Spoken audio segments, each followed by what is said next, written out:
Para makita ang iyong vaccination certificate, meron po yang dalawang paraan. Kung paano, keep on watching this video. Hanggang dulo po ang panunood, wag po mag-fast forward para makita mo lahat ng information. At palambing naman po, baka naman pwede mong pindutin yung subscribe button sa baba. Please subscribe to this channel.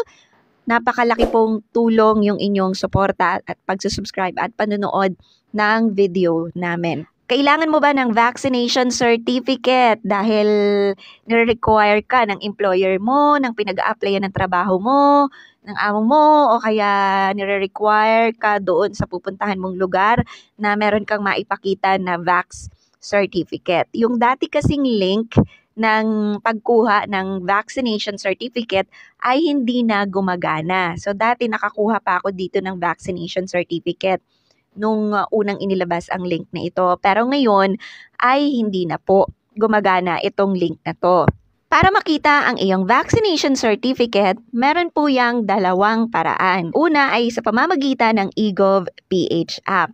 So, buksan mo ang iyong eGov.ph app sa iyong cellphone and then i-click mo itong health. Tapos, dito sa health may makikita kang VaxCert.ph. Click mo lang yan.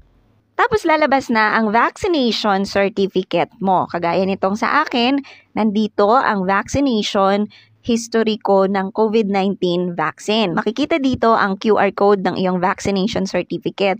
So sa QR code na yan, yung QR code na yan, pwede na yung gamitin ng inyong employer para makita nila para ma-verify nila kung legit ba yung iyong vax certificate.